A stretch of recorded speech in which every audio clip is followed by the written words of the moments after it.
what's interesting about France and Germany invading Russia? Who killed their armies? It wasn't the Russians. It was Russia. Yeah. It was the land that killed them. It's always the who case. beats the enemies of Russia? Russia, not the Russian army. Oh shit! I feel like I got to. Just because this always, I find this to be very like quintessential Russian stuff. What is this? Yeah. Shostakovich Symphony. Not quite, but I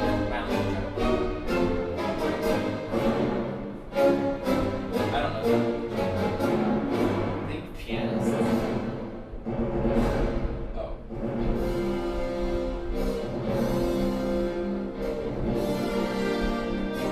This just makes me think of like a war brewing in Eastern Europe. The army is, You know. you can hear it.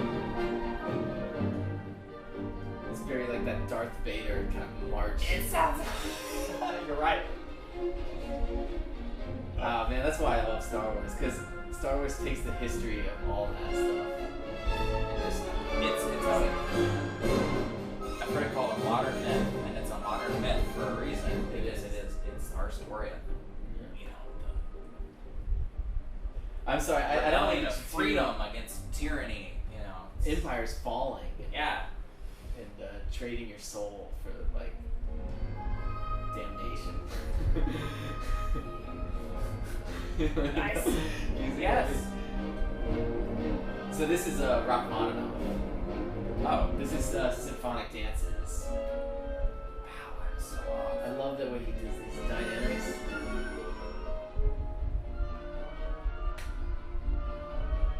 It's like a haunted.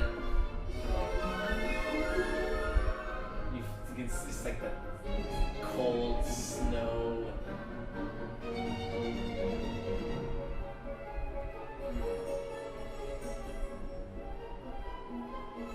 I apologize that I'm turning away. My left ear is actually stopped up.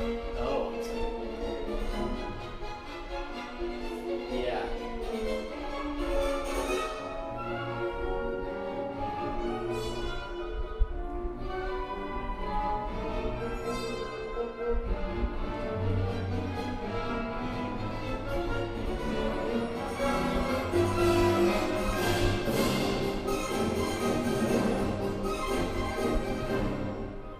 Ah, it's so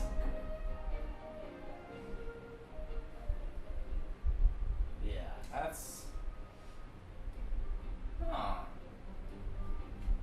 Yeah. It's very martial. Very Very martial.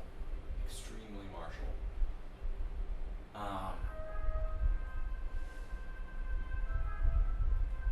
I'm curious. oh, this part, this is one of my favorite melodies coming through. It's a saxophone solo coming up here. But the way the textures he does with the woodwinds and the strings. I love this. These arpeggiations are beautiful. Yeah.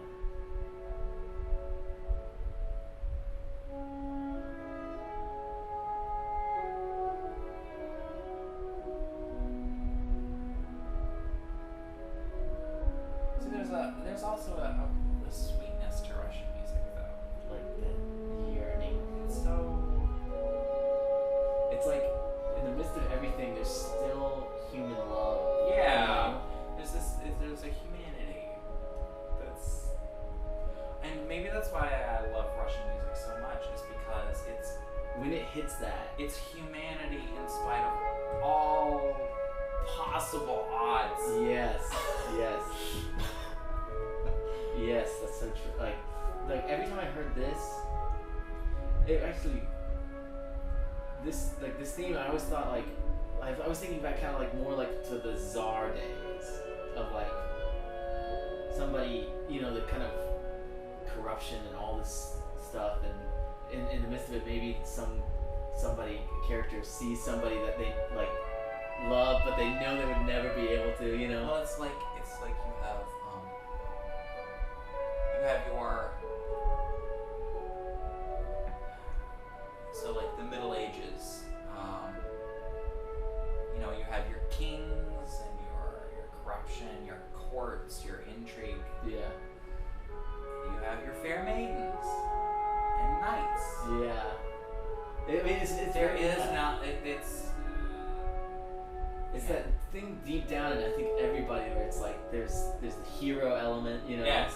And you constantly wanting, like, in every society, every culture, like they have it, you know. It's like there's gotta be something more here. Yeah. God, I love the little counterpoint that's going on.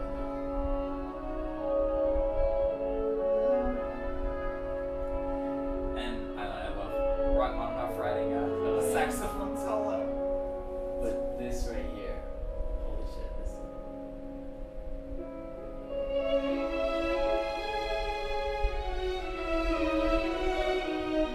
It's your time. It's so sappy. It's so wonderful. Vibrato, And it's like so fun to play. It's some of the most rewarding types of melodies to play. For me, it was my first year of Brevard, and I remember preparing for this, and I was in Tallahassee, and I was like excited, and I had gone through so much stuff to get to that point. And I remember on my way driving home from something, and I was listening to this. I was like, I'm gonna listen to this shit. And it got to this point, I remember just like in the car, like, holy shit, I can't wait to play this. I couldn't wait. Tchaikovsky is like that too. Yeah. But a little different. I think there's more sadness in this. Of like, It's almost more. it's like, I don't wanna say this is a bad thing. It's almost simpler. Like, but not simpler in a bad way. Simpler in just like a yeah. yeah.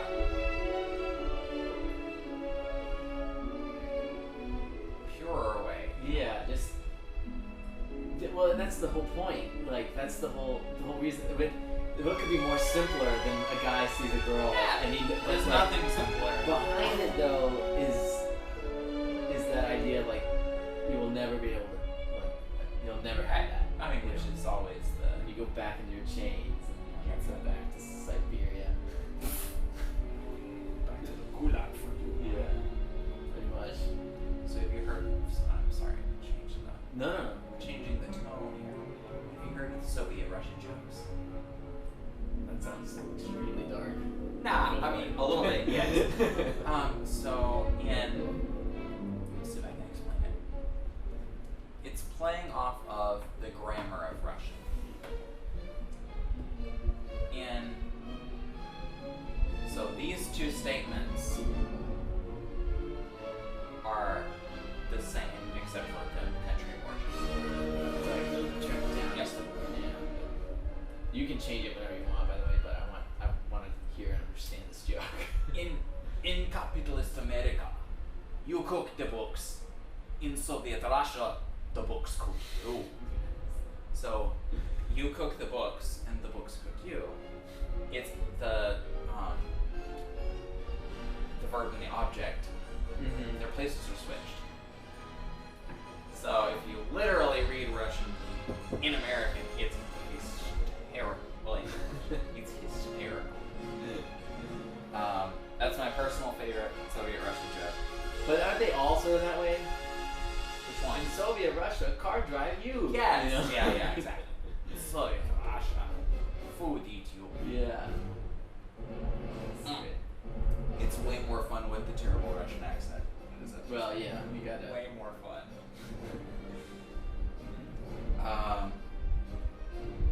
So we were on Napoleon, Yes. and Russia kills people. but you were making this point about how like how there's a certain envy from the Russian people when they upon looking at the West. I think so, or at least from the nobility, from the upper classes. Mm-hmm. I don't know how the Russian people themselves felt,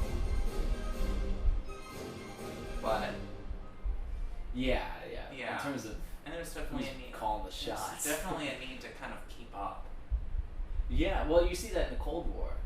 Exactly. Well, and okay, so getting back to kind of our Soviet era, after Tsarist Russia, you know, they kind of try to do some modernization, try to keep a kind of modern army. Well, you have the overthrow of the Tsarist regime by the communists. And what do they keep trying? Keep trying to modernize. They keep trying to industrialize. They keep trying to, you know, be Western or more Western, which is ironic because the values were completely a-Western. But it's this weird amalgam of being against the West, but also trying to emulate them. Right. I think. It's my personal view. Interesting. Yeah, I can see it though. Have you seen? Did you end up ever watching HBO's Chernobyl? No, I haven't seen that. No. It's a very. I know. I'm sure I've you heard would of love it. I'd probably be really intrigued. I think you would probably love it. I've heard really good things. Yeah, I thought it was really great.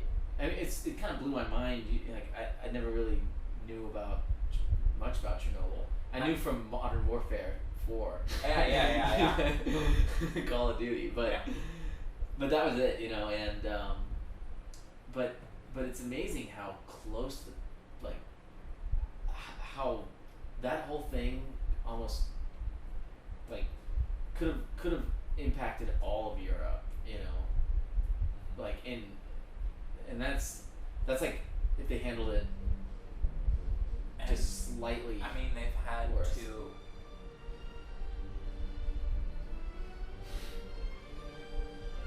Sorry. Shot the walls there. Feel free to. It's your turn. Well, I guess I should probably play the piece I'm gonna work on. By the way, you're in Eye in the Sky right